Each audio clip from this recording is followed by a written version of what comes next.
qui font alliance, il n'y a pas alliance avec Israël. Il n'y a pas planté un arbre en Israël qui va te donner bonheur.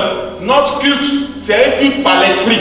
Les vrais adorateurs adoreront le Père en esprit et en vérité. Nous ne sommes pas des agents du reboisement. Du désert. Alléluia. Je continue. Car c'est avec l'expression d'un blâme que le Seigneur dit à Israël: voici les jours viennent, dit le Seigneur, où je ferai avec la maison d'Israël et la maison de Juda une alliance nouvelle. C'est-à-dire l'alliance que j'ai faite avec vous en Égypte, là, je fais une autre alliance avec vous les Juifs. Écoutez-moi très bien. Il dit non, comme l'alliance que j'ai traitée avec vos pères en Égypte, le jour où je les saisis de la main pour les faire sortir du pays d'Égypte, car ils n'ont pas persévéré dans mon alliance. Et moi aussi, je ne me suis pas soucié d'eux, dit le Seigneur. Mais voici l'alliance que je ferai avec la maison d'Israël. Après ces jours-là, dit le Seigneur, je mettrai mes lois dans leur esprit, je les écrirai dans leur cœur et je serai leur Dieu et ils seront mon peuple. Aucun n'enseignera plus son concitoyen, ni aucun son frère, en disant connais le Seigneur, car tous me connaîtront, depuis le plus petit jusqu'au plus grand d'entre eux, parce que je pardonnerai leurs iniquités et que je ne me souviendrai plus de leurs péchés. En disant une nouvelle alliance, il a déclaré la première alliance. Il a déclaré la première alliance. Or, ce qui est, il a déclaré la première ancienne. Or, ce qui est ancien, ce qui a vieilli, est près de disparaître. Il est en train de dire quoi?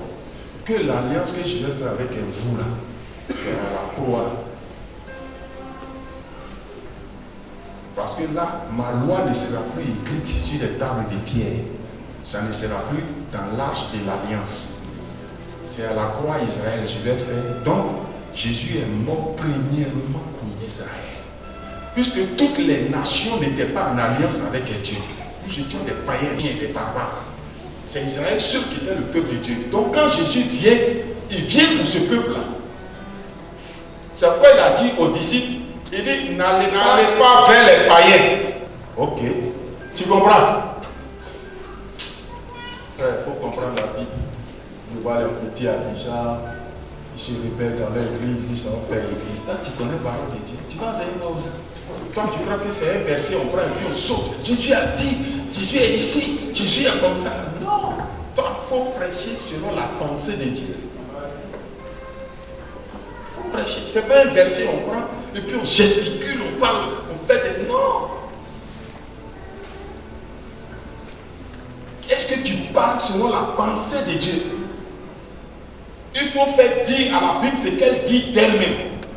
Pas prendre les versets pour faire dire à la Bible nos sentiments, comme les gens souffrent là. Bon, on va prêcher sur Jésus va vous consoler, Jésus va faire ceci. Frère, pas même c'est que Jésus console. Il faut laisser ça. Amen. Vous voyez, les chrétiens d'aujourd'hui, ils n'ont aucune connaissance. Aucune connaissance. Le Dieu mec dans ça, il n'a aucune connaissance.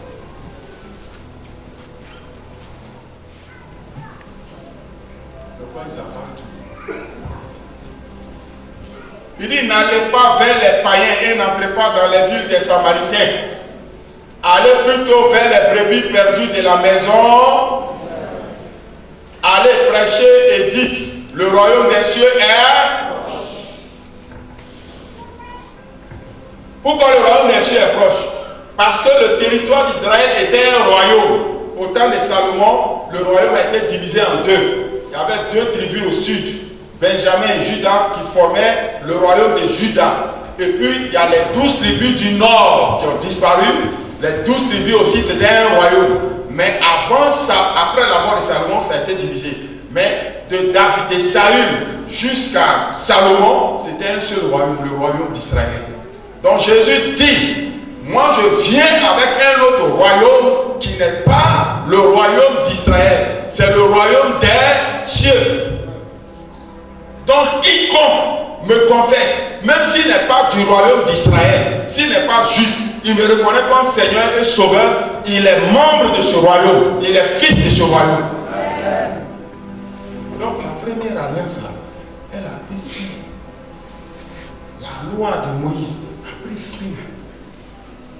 C'est pourquoi la Bible dit que celui qui pratique l'amour a accompli la loi. Je dis, moi, vous avez 10. Moi, je vous donne un seul commandement. Aimez-vous les uns les autres. Celui qui fait ça, il accomplit les 10 commandements. Pourquoi? Parce que l'amour qui est Dieu est. Donc, si quelqu'un se met à aimer les autres, qu'est-ce qu'il est en train de faire? Il est en train de manifester qui? Dieu. Seigneur, il faut qu'on les instruise sur tes voies. C'est là que Dieu a commencé à ouvrir notre esprit sur l'enseignement.